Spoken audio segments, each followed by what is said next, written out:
Hello, on se retrouve pour un nouvel épisode et aujourd'hui on va parler storytelling. Comme vous pouvez le voir, pour ceux qui regardent cette vidéo d'épisode de podcast, je n'ai pas d'invité aujourd'hui. Je me suis dit que j'allais faire un épisode solo. Il me semble que c'est la première fois que je fais un épisode ici d'ailleurs. Donc bienvenue, welcome dans le studio d'enregistrement fait maison. Je me suis dit que j'allais vous parler donc de mes années d'entrepreneur. J'ai beaucoup de questions récurrentes. En général, j'ai beaucoup de questions concernant mon parcours, mon activité, sachant que ça va faire 7 ans au mois de décembre que je me suis lancée. Et on me pose souvent la question, comment tu t'es lancée ? Comment tu as décidé de te lancer ? Quels ont été les éléments primordiaux finalement qui t'ont lancé dans ce milieu qui est le milieu de l'entrepreneuriat ? J'ai pas envie non plus de vous raconter une histoire super longue comme mon premier épisode où je vous ai fait les présentations, où limite je vous ai raconté toute ma carrière en détail. Donc on va essayer de faire un peu plus simple aujourd'hui. On va essayer de faire plus simple et j'aimerais donc déjà revenir au début, donc en 2015. En 2015, j'étais agent immobilier pour quand même rappeler les bases de mon premier boulot. Qu'est-ce qui était vraiment mon vrai job, on va dire. Et donc, on est en 2015. J'habite à Rouen, en Normandie, une ville commerçante. Et j'ai un voisin qui est commerçant, qui existe toujours d'ailleurs ce voisin, je fais un petit coucou, Pascal, qui a un restaurant et qui me demande « Eva, est-ce que tu peux organiser les 3 ans de mon restaurant ?» Et en fait, c'est là où tout a commencé, là où vraiment mon envie d'entreprendre a commencé. Et c'est là où je me suis dit, ok, finalement, ça va être mon futur peut-être, ça va être peut-être ça ma vie. Donc je me lance dans l'événementiel en 2015. J'organise mon premier événement qui était juste un anniversaire d'entreprise. Et cet événement, il a cartonné. On m'a demandé d'en faire d'autres commerçants en ont entendu parler. On m'a demandé de faire d'autres événements dans le même style, dans le même genre. Et c'est comme ça que vraiment je me suis lancée. J'ai créé d'abord une association. Donc on me demande souvent quel a été ton premier statut. Mon premier statut, c'était présidente d'une association à but non lucratif. Donc rien à voir pour le coup. Rien à voir avec un entrepreneur lambda qui va se lancer en freelance. Je me suis lancée à ouvrir une association qui pour moi était plus raisonnable et j'avais pas forcément l'intention de devenir entrepreneur à l'époque. Donc c'est vrai que ça a été un peu une évidence au niveau fiscal aussi parce que j'étais dans l'immobilier, donc j'étais encore salariée, j'avais pas encore pour idée de me lancer vraiment à mon compte. Et donc on arrive en 2016 à la fin de ma licence de droit immobilier. Et là, il y a 2 portes qui s'ouvrent.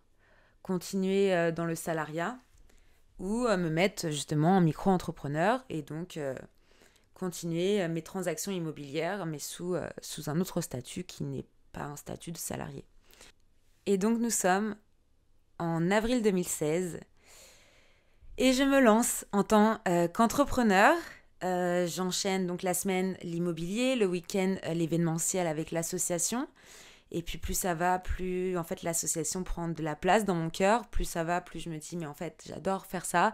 J'adore rassembler des gens, j'adore les voir repartir avec le sourire. J'adore tout ce qui touche en fait l'événementiel. Et je me suis dit bon, lance-toi. Peut-être que c'est le moment de devenir peut-être juste organisatrice d'événements et peut-être arrêter ces 2 casquettes parce que finalement, quand on est agent immobilier ou autre, hein, ça peut être n'importe quel autre métier, quand on enchaîne deux typologies de métiers, finalement, qu'est-ce qu'il reste ? Qu'est-ce qu'il reste On ne peut plus avoir du temps pour ses amis, sa famille, on est juste submergé par le travail. Et en fait, ça devient épuisant. Donc, nous sommes en 2016. J'enchaîne donc pendant une petite année à peine les 2 métiers. Et j'ai fait mon premier burn-out à 21 ans. J'en ai 27 aujourd'hui. J'ai fait mon premier burn-out à 21 ans. Et là, je me suis dit, mais on parlait pas de burn-out à l'époque, donc c'est plutôt mon corps qui a dit stop. Mon corps a dit stop, ma tête a dit stop, j'étais fatiguée. J'en pouvais plus en fait, tout simplement. Je pouvais plus enchaîner l'immobilier, plus l'événementiel le week-end. Je faisais du 7 sur 7, voire du 24 sur 24. C'était plus possible pour des raisons professionnelles comme personnelles. Et quand vous êtes à fond sur deux métiers différents, même si on a envie de vivre de notre passion, on ne peut pas vivre de notre passion à fond parce qu'on a autre chose à côté. Mais en même temps, cette autre chose-là nous fait manger, remplit le frigo. Donc c'est toujours compliqué pour un entrepreneur de se dire allez, j'arrête. J'arrête le métier qui remplit le frigo et je me consacre à ma passion. Une fois que vous arrivez à cette question et que vous avez le courage et l'audace de quitter ce travail pour pouvoir vivre de votre passion, eh bien vous avez deux choix. C'est soit vous faites appel au gouvernement qui met en œuvre certaines aides pour pouvoir vous aider à vous lancer, soit vous vivez comme une étudiante ou un étudiant qui gagne 600, 800 euros par mois et peut-être des mois à zéro. Voilà, ça c'est un choix. Et moi j'ai fait ce choix-là, j'ai tout quitté. J'ai tout quitté et je me suis dit, c'est bon, l'immobilier j'en peux plus, c'est toujours la même chose, ça va faire 3 ans que je fais ça. On tourne en rond, tu trouves le bien, tu fais les visites, tu le vends, tu te prends la tête avec les notaires, avec les avocats, avec les... C'était trop en fait, c'était trop et quand on vend des apparts, des maisons ça va, mais quand on passe à des immeubles, il y a toujours des dossiers qui traînent, des dossiers qui sont longs, lents. Donc bref, parenthèse sur l'IMO parce que je pourrais en parler pendant des heures de ce métier que j'ai adoré, que j'adore toujours, mais que je trouve que c'est dérisoire le temps de travail par rapport à ok, on gagne beaucoup d'argent, mais finalement, est-ce que c'est beaucoup d'argent quand on voit le temps de travail et puis l'énergie que ça vous prend? Et donc, on revient sur cette petite storytelling, ce petit story time je quitte l'immobilier et puis je me lance à fond dans l'événementiel. Et là, je me dis, dans l'immobilier ou dans l'événementiel, à chaque fois, tu as perdu de l'argent parce que tu parlais pas anglais. Et là, je me suis dit, ok, il faut que je parle anglais. Il faut que j'apprenne à parler anglais. Et donc, je commence à partir à Londres, en Angleterre. À cette époque-là, mon ami de l'époque vivait là-bas. Donc, je commence à apprendre un peu l'anglais là-bas. Et puis, je commence à me dire, ah, mais si j'irais en Asie faire un tour en sac à dos. Donc, je commence à me dire, ok, je pars en sac à dos, hop, je rencontre du monde là-bas. On décide de partir en Australie et voilà le road trip de 2 ans qui arrive et je me retrouve en fait 2 ans super loin avec toujours cette micro-entreprise d'ouverte. Donc bien sûr des années à 0 € de chiffre d'affaires parce que tu peux pas faire du chiffre d'affaires en France à l'époque. Tu pouvais pas faire de chiffre d'affaires en France si t'étais pas en France. Et donc je commence à connaître un peu ce milieu de digital nomade, de ces personnes qui travaillent sur les ordinateurs, qui font de l'argent ou qui font juste même du cash flow, à juste travailler dans des hôtels, dans des restos, ou faire des photos, faire de la vidéo. Enfin bref, je découvre tout un monde autre que ce qui existe en fait, enfin le monde qui existe aujourd'hui, mais à l'époque c'était il y a 5 ans. Et il y a 5 ans, ce côté digital nomade, on part en sac à dos et on vit d'amour, d'eau fraîche et puis de dollars australien, c'est vrai que c'était pas très commun. Et donc voilà ces deux années où en fait j'ai juste appris à parler anglais. Et là-bas, j'ai commencé à faire un peu d'événementiel, j'ai commencé à me faire un peu connaître sur Perth et Melbourne, en Australie. Et je me suis rendu compte en fait qu'on pouvait faire de l'événementiel partout dans le monde et qu'on n'avait pas forcément besoin d'avoir un statut ou d'avoir une asso en France pour pouvoir faire ça. Et donc, je décide de rentrer. On est fin 2019. Je décide de rentrer et je me dis, allez, ça y est. J'ouvre ma société. Je crée une agence d'événementiel. Et là, je reprends l'event à fond, je me mets à faire des inaugurations, du lancement de produits, je commence à avoir des gros clients, je commence vraiment à kiffer et je me dis, voilà, c'est bon, j'ai arrêté le particulier, les soirées dans les bars, dans les boîtes, toutes ces soirées, voilà, un peu étudiantes, mixées entrepreneurs, j'avais pas vraiment de niche, mes clients, c'était un peu, on venait voir Eva plutôt que... ou on venait voir les personnes qui étaient à l'événement plutôt que... C'était pas une agence d'événementiel, quoi. C'est ça que je veux dire. Donc, en fait, quand je me suis lancée, jamais j'aurais pensé que j'allais être entrepreneur. En fait, j'ai juste fait ça par fun. Et vu que j'avais quand même des connaissances en droit et en fiscalité, le choix de l'association, ça a été un choix sans question finalement, parce que c'était la version plus facile pour pouvoir se lancer directement sans se retrouver à avoir des soucis, parce que quand on est organisatrice d'événements, il y a beaucoup de frais au niveau des assurances. Il y a beaucoup de responsabilités aussi, on ne voit pas tout ce qui se passe derrière ces métiers. Et donc, bref, je ne m'attendais pas à avoir ce cheminement-là, en fait. Donc, quand on me demande c'est quoi l'histoire, comment tu t'es dit que tu allais te lancer, en fait, je ne me suis pas posé de questions. En fait, je me suis lancée un peu par dépit, parce que les gens me l'ont demandé, parce qu'on m'a demandé de faire des choses. Et ça s'est fait tout seul. Donc, c'était à l'époque Wolf Event Association. L'association Wolf Event, qui est devenue en fait Eva Event. Et de par Eva Event, quand je me suis dit, vas-y, je crée ma boîte et tout, eh bien, je me suis dit, bon, autant qu'elle porte mon nom, les gens me connaissent, moi, Eva, donc de Wolf Event, Eva Event. Et quand la crise sanitaire, elle est arrivée, donc j'ai eu à peine 4-5 mois d'événementiel avant que tout s'arrête. Et donc là, on est début 2020. Et voilà, tout le monde a des soucis, tout le monde a des problèmes, tout le monde cherche des solutions. Et moi, Eva, la petite fille qui a grandi dans la technologie, qui s'amusait avec des ordinateurs quand elle était petite, eh bien, elle s'est dit, ça va, l'informatique, tu connais, peut-être que tu peux les aider, ces personnes-là. En fait, c'est ça, je pense que pourquoi aujourd'hui j'ai une société qui s'est pérennisée, pourquoi j'ai une société qui est pérenne et qui grandit, c'est que j'ai toujours travaillé en voulant aider les autres. J'ai jamais voulu travailler pour gagner de l'argent. Bon, après, l'argent, voilà, ça fait vivre, c'est normal qu'on fasse du business, mais l'idée première, ça a toujours été d'aider des gens. Donc, l'événementiel, comment je me suis lancée dans l'événementiel, c'était pour aider des gens. Et comment je me suis lancée dans le digital, c'était encore une fois pour aider les gens. Donc, tous ces clients-là, tous ces commerçants-là que j'avais rencontrés quand je faisais de l'événementiel, avant ce grand voyage pour apprendre l'anglais, et en fait, je suis devenue une backpackeuse, donc une femme avec un sac à dos, pour faire la traduction. Eh bien,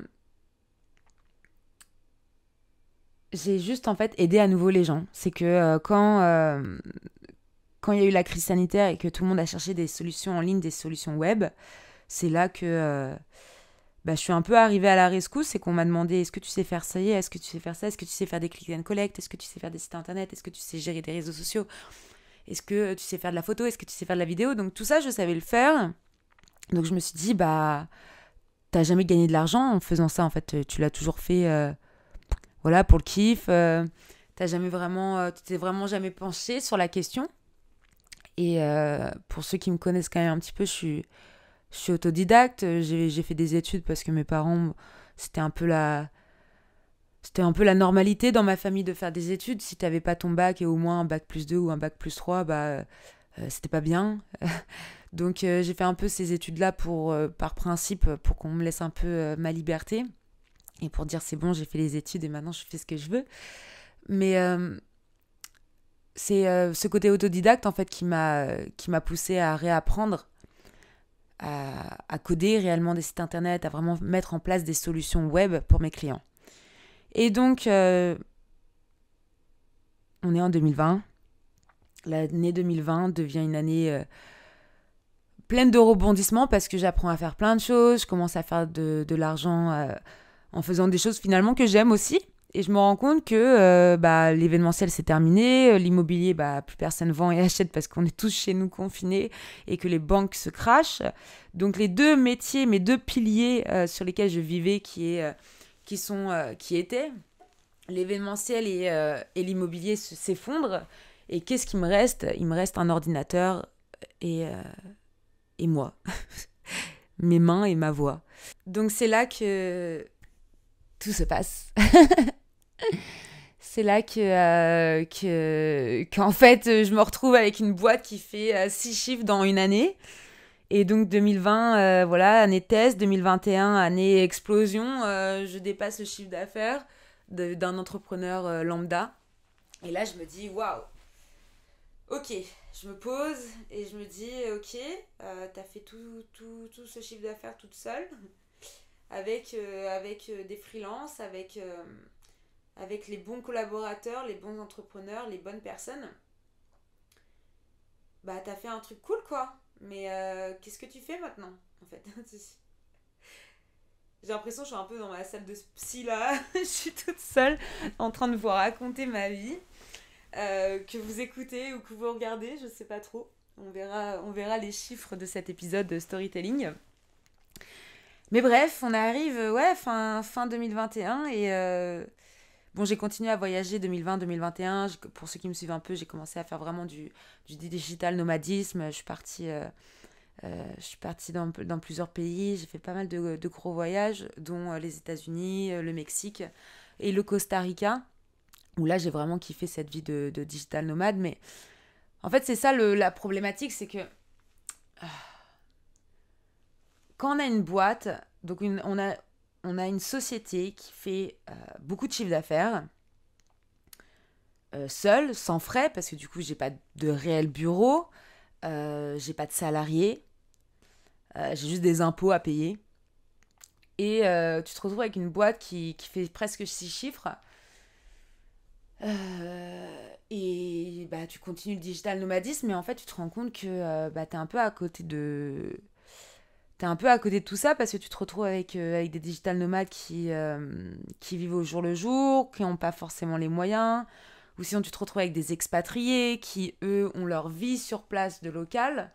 Donc, refaire ce processus de digital nomade alors que tu as une boîte qui tourne et que du coup, tu as quand même des comptes à rendre, hein, tu as quand même des gros clients, tu as quand même une routine à avoir. Tu dois au moins travailler tous les jours. Donc, j'avais cette routine je travaillais au moins 5 heures tous les matins, tous les jours, 7 jours sur 7, pour pouvoir avoir cette liberté d'après-midi pour visiter, kiffer quand même et pas être dans un pays et juste passer 24 heures sur 24 sur un ordinateur. Mais ouais, les choix ont été compliqués. Donc, pour revenir un peu sur le sujet principal qui est l'entrepreneuriat, parce que là, je vous fais un épisode super long, mais je me suis lancée, j'avais aucune idée de où je me lançais, dans quoi je me lançais, j'avais pas d'offre, j'avais pas de perspective d'avenir. Et c'est la passion qui m'a emmenée vers cette perspective. Après, c'est mes notions aussi commerciales qui m'ont beaucoup aidée à clôturer des devis, des contrats et faire du chiffre d'affaires et avoir cette logique d'avoir toujours un roulement pour pouvoir me permettre de partir à l'étranger sans être stressée. Mais c'est vrai que en fin d'année dernière, je me suis dit, mais elle est où la suite? Qu'est-ce que tu vas faire? T'étais dans l'événementiel, dans l'immobilier. Bon, après, je vous passe tous les jobs d'étudiants, barman et tout le bazar, mais t'as déjà fait ce métier-là.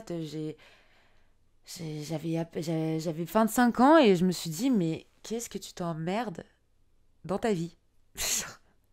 C'est horrible de se dire ça. Genre, t'as 25 ans, tu te dis, t'as déjà fait en fait peut-être autant de métiers, plus de métiers qu'une femme ou un homme de 55 ans. Et t'as 25 balais, t'as une société qui tourne, qui peut tourner même sans toi. Et tu t'emmerdes. Tu t'emmerdes réellement. Tu t'emmerdes dans ta vie. Et donc j'ai eu l'idée de créer Squadmate. Squadmate qui est un logiciel informatique. Je me suis lancée dans cette crazy aventure en fin d'année dernière. Et je me suis dit, bah, vu que tu t'emmerdes dans ce que tu fais, et que même en faisant d'autres choses, voilà, bon, après, j'ai un métier qui est sympa parce que je fais jamais tous les jours, chaque jour sont différents, sauf avec certains contrats où, voilà, il y a quand même une régularité, des choses à faire au niveau journalier ou mensuel, mais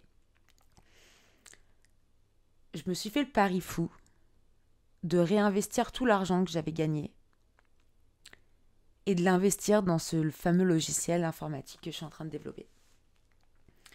Et donc là, je suis à exactement 4 jours du Web Summit. Je viens de rentrer des États-Unis, pour ceux qui me suivent un peu. Donc vous allez peut-être entendre cet épisode-là pendant que je serai au Web Summit d'ailleurs. Ça faisait longtemps que j'avais fait un épisode solo. Et dans ce format-là, c'est vrai que j'en ai jamais fait dans ce format-là, donc c'est un peu bizarre de me retrouver là tout de suite sur mon canapé en me disant ok, je suis en train de leur parler, ils sont en train de m'écouter. C'est peut-être un peu long. Vous me direz en commentaire d'ailleurs ce que vous en avez pensé de cette petite demi-heure de psychologie. Ça me fait penser au mec qui porte le carton là, toujours au-dessus de sa tête, là, le grand sign, où c'est écrit les épisodes de podcast ne sont pas des heures de psychologue. Donc là, voilà, c'est. Non, je pense pas que ça soit un épisode de psycho un peu. En fait, c'est assez compliqué de faire du storytelling parce que vous avez envie de raconter votre histoire, mais en même temps, vous savez qu'on va l'écouter, cette histoire. Mais en même temps, en plus, vous voulez aborder pas mal de sujets, mais vous savez pas trop quel sujet aborder. Parce que résumer 7 ans de carrière en moins de 30 minutes, c'est un peu un pari fou. Mais pour clôturer voilà, cet épisode, les grandes dates, ça a été voilà, 2015, j'ai lancé mon association. 2016, je me suis lancée dans l'entrepreneuriat. 2017, je me suis lancée en tant que digital nomade junior, on va dire. 2020, je me lance vraiment en digital nomade et je sais où je vais grâce à Internet. Et donc, en fait, en 7 ans, on pourrait diviser ces 7 années en deux maintenant, parce que j'ai fait presque autant de marketing opérationnel, qui était l'événementiel, que de marketing digital et technologique, qui est mon activité principale aujourd'hui. Et ces deux vies-là, en fait, je les aime, je les adore.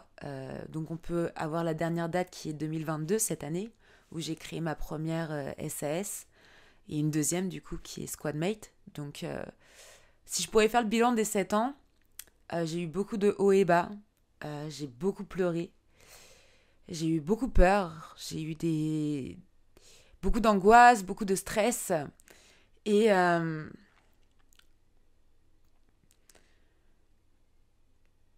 je pense que la raison pour laquelle je suis ici aujourd'hui et que j'ai plus ou moins réussi aux yeux de certains, c'est que j'ai toujours eu un bon entourage, j'ai toujours eu des amis qui m'ont beaucoup soutenue. Je suis émue, j'ai versé ma larme. Mais je pense que ouais, pour un entrepreneur, pour qu'il réussisse, il n'a pas besoin de savoir où il va. Il a besoin de la bonne équipe, du bon entourage, du bon soutien et beaucoup de courage de se lever le matin, d'atteindre ses objectifs, de se fixer des objectifs, même si ce sont des objectifs fous. Il faut que vous ayez des objectifs, il faut que vous, chaque année, là on va bientôt être en 2023, vous vous disiez, ok, je fais le bilan de cette année. Qu'est-ce qui a été positif pour moi? Qu'est-ce qui a été négatif pour moi? Qui m'a apporté quoi aussi? Est-ce que ces personnes-là m'ont apporté du bien? Est-ce que ces personnes-là m'ont apporté des choses mauvaises? Qui a été là pour moi cette année? Que ce soit le perso ou le pro, c'est la même chose. Il y a des questions réelles qu'il faut se poser pour pouvoir avancer. Et aujourd'hui, je suis à la tête de 2 sociétés, seule, SASU, donc SASU. Je suis seule sur deux putains de boîtes que je dois faire tourner. Et je vais bientôt m'associer d'ailleurs, parce que à force, on ne peut pas faire tout seul. Les personnes qui pensent qu'on peut tout réussir tout seul, ils se trompent. On ne peut pas. On peut être seul dans une société, mais il y a toujours des gens autour. Il y a toujours des gens derrière qui font que votre société, elle réussit et que les clients sont satisfaits de ce que vous faites.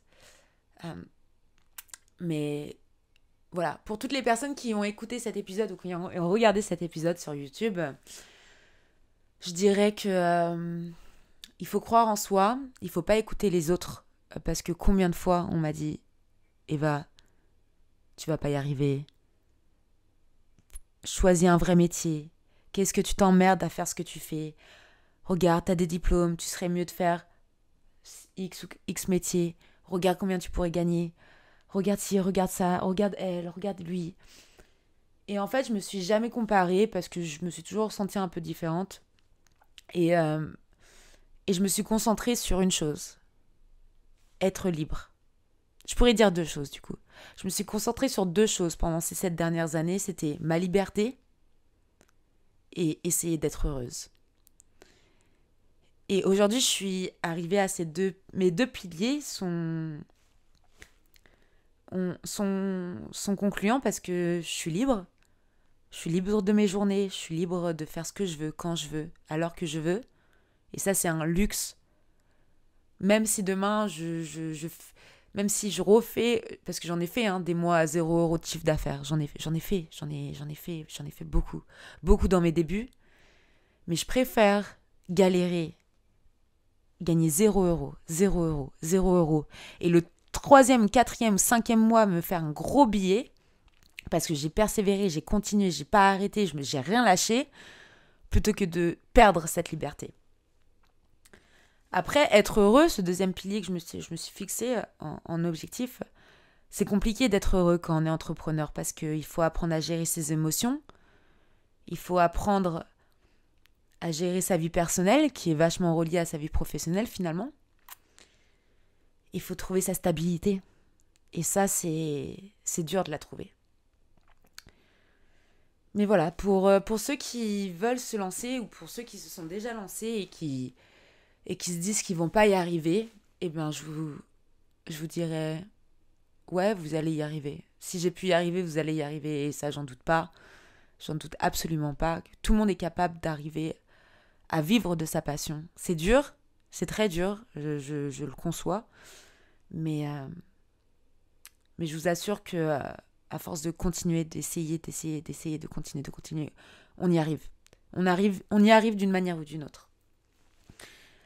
Donc voilà, c'était mon premier épisode sur ce canapé, mon premier épisode solo sur ce canapé. J'ai pas trop regardé les caméras parce que déjà que je fais un monologue, c'est un peu complexe de se regarder en plus parce que j'ai le retour d'image dans mes cams. Mais ça m'a fait plaisir d'être un peu plus honnête avec vous, un peu plus ouverte. J'aimerais bien refaire peut-être un épisode comme ça et de vous raconter encore plus de choses. Mais voilà, merci de m'avoir écouté et je vous dis à très vite dans le prochain épisode. À bientôt, au revoir.